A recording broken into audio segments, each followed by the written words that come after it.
ஒரு குறுகிய காலத்துல எப்படி இவ்வளவு பெரிய இன்வெஸ்ட்மெண்ட்ஸ் வந்து பண்ண முடியும்? அந்த திருமணத்தை வந்து பாத்தீங்க அப்படின்னா முதலமைச்சராக இருக்கக்கூடிய மு.க. ஸ்டாலின் போய் அந்த திருமணத்தை நடத்தி வைக்கிறாரு. யார் இந்த இந்த ஆகாஷ் இவரோட ஃபங்க்ஷனுக்கு முதலமைச்சர் போய் தொடங்கி வைக்கிறாரு அப்படின்னு பெருசா பேசப்பட்டு, அதுக்கப்புறம் அதோட பின்னணி விசாரிக்கிறப்பதான் வந்து 400 கோடி தான் இரண்டாவது படம். அவர் வந்து அந்த படத்துல வந்து அசிஸ்டன்ட் டைரக்டரா வந்து ஒர்க் பண்றாரு. அதுக்கப்புறம் இந்த கல்யாணம் வந்து 2024 நடக்குது இல்லையா, நவம்பர்ல. அதுக்கப்புறம் தான் அந்த ஆகாஷ் பாஸ்கரனோட எழுச்சி வந்து ரொம்ப அபரிதமா இருக்கு. கிட்டத்தட்ட ஒரு 6 மாசத்துல அவருடைய வளர்ச்சி வந்து பாத்தீங்கன்னா நீங்க பெரிய பெரிய இன்வெஸ்ட்மெண்ட் கிட்டத்தட்ட 450 கோடி இன்வெஸ்ட்மெண்ட் வந்து அவருக்கு நடக்குது. சிவகார்த்திகேயன் மாதிரி நீங்க ஒரு பெரிய ஸ்டார் வச்சு பண்றீங்க. அதுக்கப்புறம் சிம்புவோட 49வது படம். எதுவுமே சின்ன படம்லாம் இல்ல, எல்லாமே வந்து பெரிய லெவல் படம். அப்படின்றப்ப இந்த டான் பிக்சர்ஸ் நிறுவனம் யாரு, என்ன பண்றாங்க அப்படின்ற ஒரு கேள்வி வருது இல்ல. தமிழ்நாட்டில் பல்வேறு இடங்கள்ல இடி ரைட் போயிட்டு இருக்கு. அதுல குறிப்பிட்டு சொல்லணும்னா ஆகாஷ் பாஸ்கரன் அப்படிங்கிற ஒரு வீட்லயும் ரைட் போயிட்டு இருக்கு. பிரதீப், யார் இந்த ஆகாஷ் பாஸ்கரன்? நீங்க ஆரம்பத்துல சொன்ன மாதிரி தான், தமிழ் சினிமாவில் ரீசெண்டாக நிறைய படங்கள் வந்து ப்ரொடியூஸ் பண்ணக்கூடிய ஒருவர் தான் வந்து ஆகாஷ் பாஸ்கரன். அவருடைய டான் பிக்சர்ஸ் நிறுவனம் தான் வந்து நிறைய படங்கள் வந்து அடுத்தடுத்து வெளியாகக்கூடிய படங்கள் எல்லா லைனப்லையும் வந்து அந்த டான் பிக்சர்ஸ் தான் வந்து அவங்க ப்ரொடியூஸ் பண்ணுறாங்க. ஒரு குறுகிய காலத்தில் எப்படி இவ்வளோ பெரிய இன்வெஸ்ட்மெண்ட்ஸ் வந்து பண்ண முடியும், இதுக்கான பின்புலம் என்ன, இதில் வந்து மணி லாண்ட்ரிங் நடந்திருக்கா அப்படின்றத வந்து கண்டுபிடிக்கிறதுக்காக தான் வந்து இன்னைக்கு இடி வந்து உள்ளே வந்திருக்காங்க. பொதுவாக அந்த ஆகாஷ் பாஸ்கரன் அப்படின்ற அந்த பேர் எப்போ வந்து வெளியே தெரிய ஆரம்பிச்சிச்சு அப்படின்னா 2024 நவம்பர் 23 அப்படின்ற அந்த நாள் ரொம்ப முக்கியமானது. ஏன்னா அன்னைக்கு வந்து பார்த்தீங்க அப்படின்னா திருவான்மியூரில் இருக்கக்கூடிய அந்த ராமச்சந்திரா கன்வென்ஷன் சென்டரில் தான் வந்து இவங்களோட திருமணம் நடக்குது. அதாவது ஆகாஷ்க்கும் தாரணி அப்படின்ற அந்த பெண்ணுக்கும், இவங்க இருவரும் லவ் மேரேஜ் தான், இவங்களுக்கான திருமணம் தான் வந்து நடக்குது. அந்த திருமணத்தை வந்து பார்த்தீங்க அப்படின்னா முதலமைச்சராக இருக்கக்கூடிய மு.க. ஸ்டாலின் போய் அந்த திருமணத்தை நடத்தி வைக்கிறாரு. அதில் நிறைய பிரபலங்கள் வந்து கலந்துக்கிறாங்க. சிம்பு கலந்துக்கிறாரு, நயன்தாரா கலந்துக்கிறாங்க. என்னோட நினைவு சரியாக இருந்துச்சு அப்படின்னா அந்த சமயத்தில் வந்து நயன்தாராவுக்கும் தனுஷுக்குமான ஒரு கான்ட்ரவர்சி வந்து ஓடிட்டு இருந்த சமயத்தில் வந்து நயன்தாரா சிம்பு தனித்தனியா உட்காந்துருப்பாங்க. ரெண்டு பேரும் வந்து பேசிக்கல, கை கொடுக்கல, ஒரு பாருங்க மாத்தி மாத்தி அறிக்கை விட்டுட்டு இருந்தாங்க. அந்த சமயத்துல வந்து ஒரு பெரிய இஷ்யூ ஆச்சு இல்லையா. அந்த சமயத்துல தான் திருமணம் வந்து ரொம்ப பெருசா பேசப்பட்டுச்சு. யார் இந்த இந்த ஆகாஷ் இவரோட ஃபங்க்ஷனுக்கு முதலமைச்சர் போய் தொடங்கி வைக்கிறாரு அப்படின்னு பெருசா பேசப்பட்டுச்சு. அதுக்கப்புறம் அதோட பின்னணி விசாரிக்கிறப்பதான் வந்து ஆகாஷ் திருமணம் செஞ்சுக்கக்கூடிய அந்த பெண் இருக்காங்க தாரணி, அவங்களுடைய ஃபேமிலி வந்து ஒரு பெரிய ஃபேமிலி தான். சேம் டைம் ஆகாஷோட அப்பாவும் வந்து ரொம்ப வசதி படைத்த ஒருவர் தான். நான் அதுக்கு பின்னாடி வரேன். ஃபர்ஸ்ட் இந்த ஆகாஷ் அப்படின்றவர் வந்து சேலம் மாவட்டத்தை சேர்ந்தவர் தான். அவங்க அப்பா பாஸ்கரன் வந்து பார்த்தீங்க அப்படின்னா பிஆர்ஆர் ஸ்வர்ண மாளிகை அப்படின்னு சொல்லிட்டு ஒரு பெரிய ஷாப் வந்து வச்சிருக்காரு. ஸோ ஒரு பெரிய வசதி படைத்த ஒரு குடும்பம் தான் இவருடைய குடும்பம். ஸோ இவருக்கு வந்து சினிமாவில் ஏதாவது சாதிக்கணும், இயக்குனர் ஆகணும் அப்படின்னு ஒரு பெரிய கனவுகளோட தான் வந்து சென்னை வராரு ஆகாஷ். ஆனால் அவருக்கு அந்த அளவுக்கு வாய்ப்புகள் வந்து கிடைக்கல. தொடர்ந்து அவர் ட்ரை பண்ணிகிட்டே இருக்கார். அந்த சமயத்தில் தான் 2015 வந்து பார்த்தீங்க அப்படின்னா நானும் ரவுடி தான் அப்படின்ற ஒரு படம் வந்து வெளியாகுது. அதாவது தற்போது நயன்தாராவோட கணவராக இருக்கக்கூடிய விக்னேஷ் சிவனோட படத்தை வந்து விஜய் சேதுபதி நயன்தாராலாம் நடிச்சிருப்பாங்க. அவங்களுடைய காதலும் அங்கதான் மலர்ந்துச்சு. அந்த 400 கோடி தான் இரண்டாவது படம். அவர் வந்து அந்த படத்துல வந்து அசிஸ்டன்ட் டைரக்டரா வந்து ஒர்க் பண்றாரு ஆகாஷ். அதன் பிறகு வந்து ஒரு சில படங்கள் எல்லாமே வந்து பார்த்தீங்க அப்படின்னா அவர் தொடர்ந்து வந்து அசிஸ்டன்ட் டைரக்டரா வந்து ஒர்க் பண்றாரு. அப்பெல்லாம் சினிமாவில் வந்து ஒரு பெரிய கவனிக்கக்கூடிய ஒரு நபராக வந்து ஆகாஷ் பாஸ்கரன் வந்து மாறல. அப்போ வந்து நார்மலா இருக்கிறாரு. அதுக்கப்புறம் இந்த கல்யாணம் வந்து 2024 நடக்குது இல்லையா, நவம்பர்ல. அதுக்கப்புறம் தான் அந்த ஆகாஷ் பாஸ்கரனோட எழுச்சி வந்து ரொம்ப அபரிதமா இருக்கு.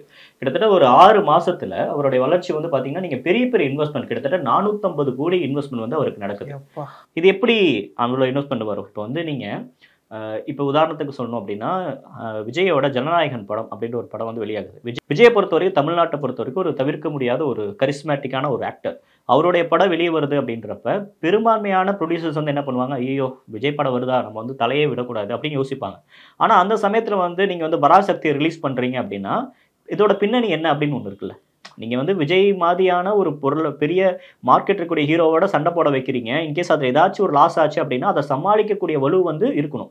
அப்போ அது ஒரு பெரிய பாரம்பரியமாக இருக்கக்கூடிய ஒரு பெரிய நிறுவனம் தான், அது மாதிரியான நிறுவனம் தான் வந்து அதை ஹேண்டில் பண்ண முடியும். ஆனால் அப்படி இல்லாமல் புதுசாக வந்த ஒரு டாட் பிக்சர்ஸ் அப்படின்ற நிறுவனம், ஏன்னா நீங்கள் பெருசாக எந்த படத்தையும் வெளியிட்டு பெருசாலாம் நீங்கள் வந்து சக்ஸஸ் கொடுக்கல அப்படின்றப்ப, நீங்கள் ஜனநாயகன் படத்தோட போட்டி போடுறீங்கன்றப்பவே இந்த டாட் பிக்சர்ஸ் பின்னாடி யார் இருக்கா அப்படின்றது ரொம்பவே கவனிக்கப்பட்டுச்சு.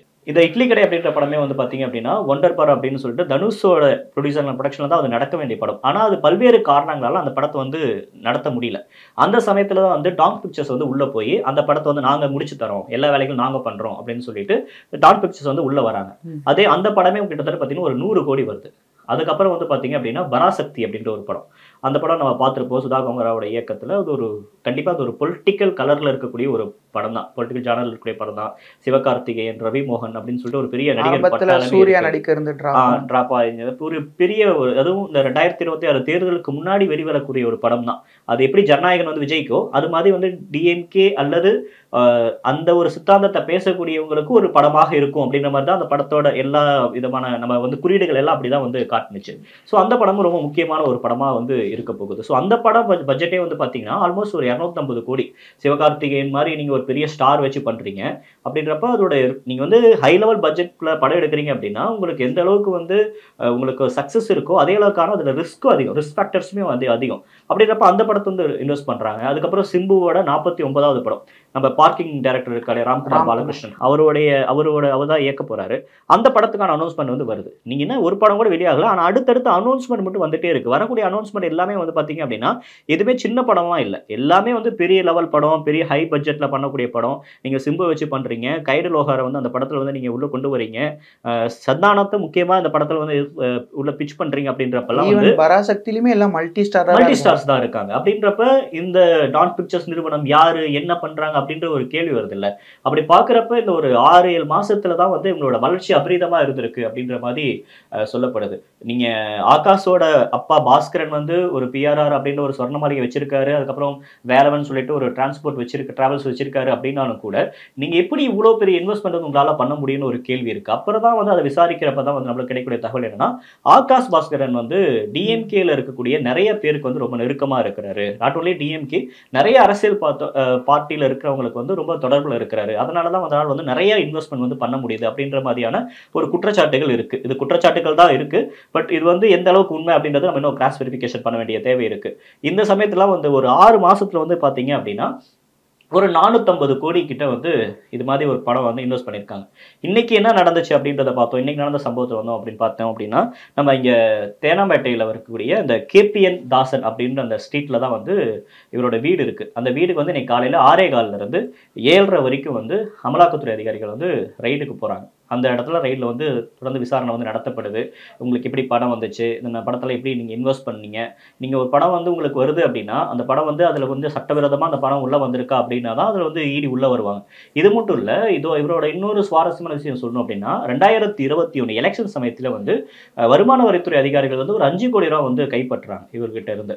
ஸோ இவங்க பின்னாடி வந்து ஒரு பணம் புழக்கம் வந்து இருந்துக்கிட்டே இருந்திருக்கக்கூடிய ஒரு நபர் தான். ஸோ அதனால தான் வந்து இதில் வந்து அமலாக்கத்துறை உள்ளே வந்திருக்காங்க. ஸோ இந்த ஒரு இதுக்கப்புறம் இதில் பின்னணி என்ன இருக்குது, உண்மையான மணி லாண்டரிங் நடந்திருக்கா, பணம் வந்து யார்கிட்ட இருந்து வந்துச்சு, இந்த பணம் வந்து யார் மூலியமா கொடுக்கப்பட்டுச்சு அப்படி அந்த இன்வெஸ்டிகேஷன் வந்து இனிமேல் தான் ஆரம்பிப்பாங்க. ஸோ இது வந்து கொஞ்சம் அவங்களுக்கு ஒரு தலைவலியாக மாறதுக்கான வாய்ப்புகள் இருக்குது. சேம் டைம் அவங்க வந்து எல்லா டாக்குமெண்ட்ஸும் எல்லாரும் வந்து ரொம்ப கிளியராக இருந்தாங்க அப்படின்னா இது ஜஸ்ட் நார்மலான ஒரு விஷயமா தான் பார்க்கப்படும். அதே மாதிரி அவர் திருமணம் செஞ்சிடக்கூடிய தாரணி அவங்கள பற்றி பேசணும் அப்படின்னா, அவங்களும் வந்து ஒரு பெரிய பணம் படைத்த ஒரு ஃபேமிலியிலேருந்து வரக்கூடியவங்க தான்.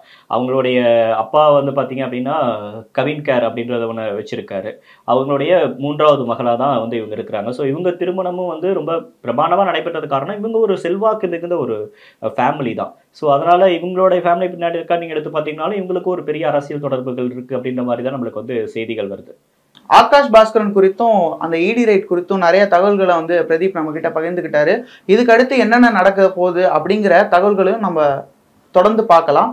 நன்றி, வணக்கம். நன்றி.